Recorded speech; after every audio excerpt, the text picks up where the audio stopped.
Hi guys, welcome back to the channel. Strange one, this one. It's almost got a follow on from the TX 200 hunter carbine and HW 77K comparison video, and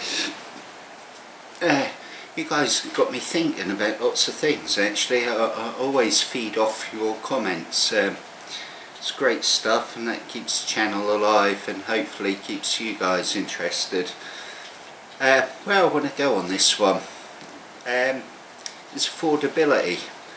It's absolutely lashing down outside, but before it started pouring down with rain, I was out doing a little bit of target work with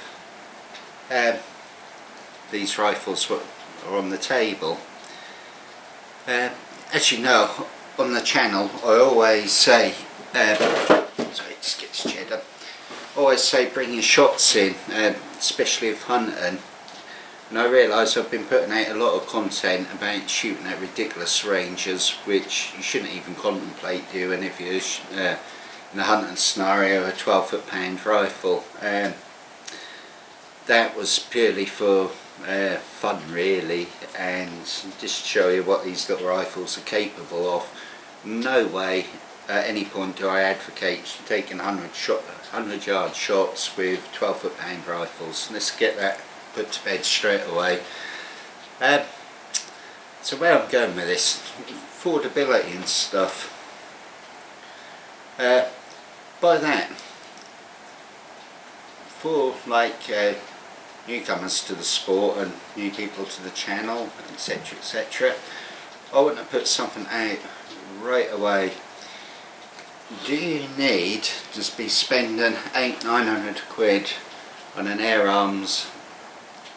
rifle Springer to be doing vermin control?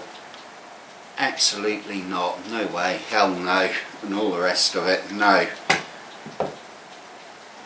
Right, if you're bringing your shots in, you're taking ethical shots, shooting within your capabilities, and making sure you're getting good clean kills.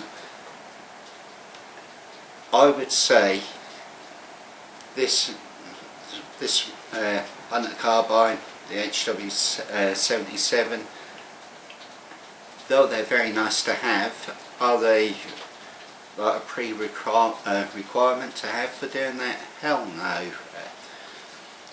Right, as I said, I was out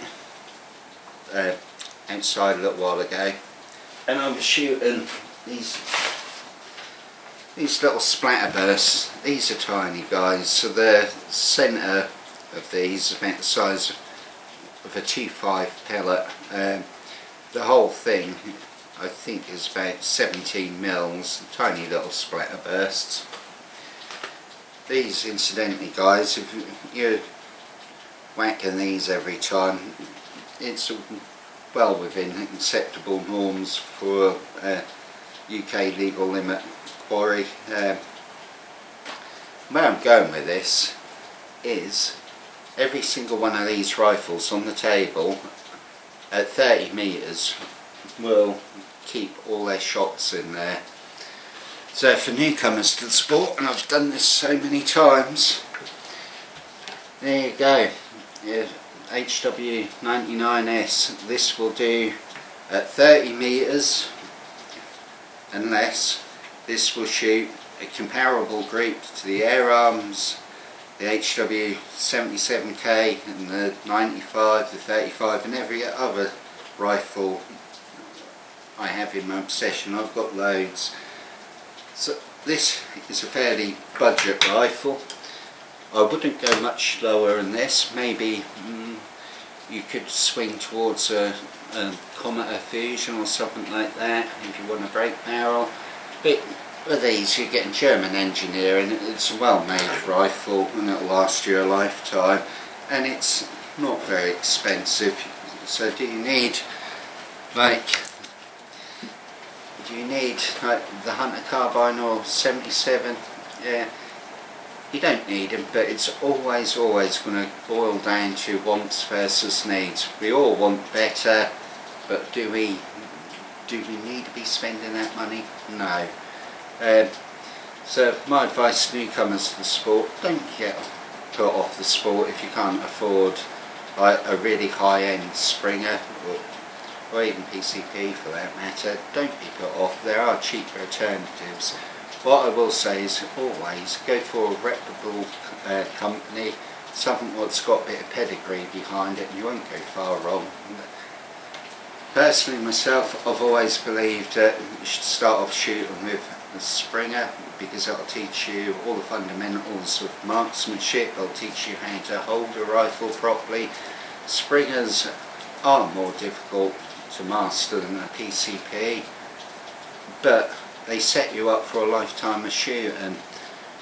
When I was a young lad growing up, I started off on spring rifles, and I've got to say it done me well throughout my military service. It done me well throughout like competition shooting days, and moving on from spring rifles, it gave me the basic setup to enable me to shoot small bore rimfire rifles and centerfire rifles. So that's where I'm going with it.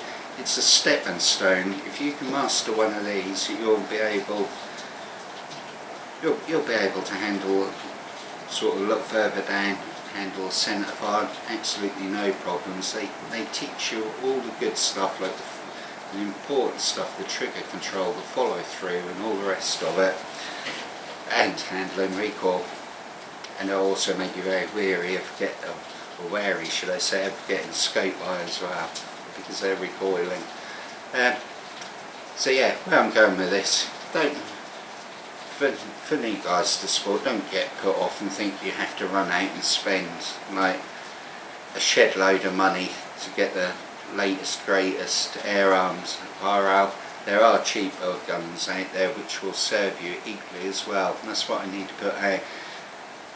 Yeah, if you're getting into HFT, field target shooting, yeah, you're going to have to up your game a little, but learn to shoot a cheapy rifle, and if you're anything like me, you'll find in 20-30 years down the line from when you start shooting, you've still got your original rifles sitting in your gun cupboard, because there's such good things, you learn to gel with them, and they hold a lot of sentimental value as well. So yeah, just a short video. It was more or less just to say, guys, don't get put off from shooting. That's a fantastic sport. If you can't afford top end stuff, there are cheaper alternatives out there that will do the job just as well. So with that, guys, hope you enjoyed this one. It's just a little video. I fully intended to get all these ones out and show you what I was talking about, however it's absolutely pouring down it there, and I'm not getting that air arms wet. So with that, guys, cheers for your continued support as always, and thanks so much, guys. Keep the comments coming and I'll do my damnedest, YouTube notwithstanding, I'll do my damnedest to provide everything. Cheers, guys.